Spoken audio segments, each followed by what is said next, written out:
আপনাদের কি মনে হয় আছি নাকি চলে গেছি? এত তাড়াতাড়ি যদি চলে যাই তাহলে তো আসলে অ্যাচিভমেন্টটা বৃথাই গেল।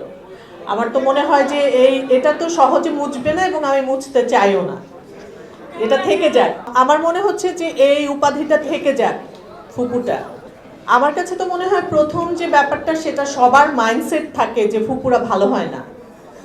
সবাই মনে করে খালারা অনেক ভালো হয়, ফুপুরা মনে হয় সারাক্ষণ আসলে নেগেটিভ। আমরা সিনেমাতে বা নাটকে নর্মালি ঘসেটি বেগম দিয়ে শুরু, যে ফুপু মানেই ঘসেটি বেগম, ফুপু মানেই খারাপ।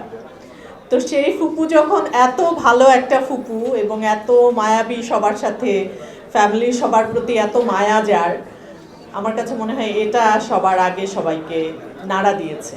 আমি মিঠপার মতো বলবো যে আমার চরিত্রটা আমার সবচেয়ে পছন্দ, কারণ ফাতেমাটা এত পছন্দ এবং আপনারা এত পছন্দ করেছেন যখন, তখন মনে হয়েছে যে এটা খুবই দারুণ একটা চরিত্র।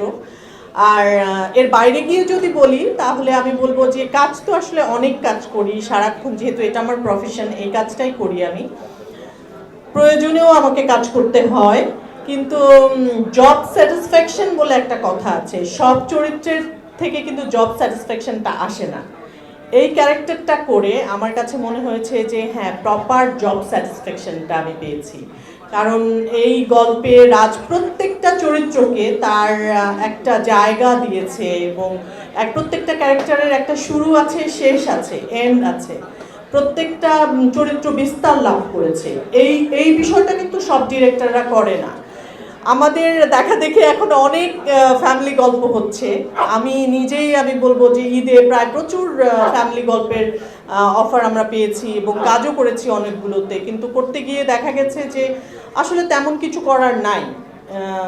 চরিত্রগুলো বিস্তার লাভ করে না, জাস্ট আছে ফ্যামিলিতে, চাচা আছে, ফুপু আছে, চাচি আছে, বাবা মা তো আছে, এরকম থাকে, কিন্তু কারো কোনো ওরকম ইনভলভমেন্ট থাকে না। কিন্তু এটা আমাদের এই গল্পের প্রত্যেকটা চরিত্র, আপনারা বলেন যে প্রতিটি চরিত্রের একটা শুরু আছে, শেষ আছে, তার প্রতি একটা মায়া আছে, তার একটা দায়িত্ব আছে, ক্যারেক্টারের যে রেসপন্সিবিলিটি যেটা থাকে সেরকম কিন্তু বিস্তারটা এই গল্পে প্রত্যেকের ছিল।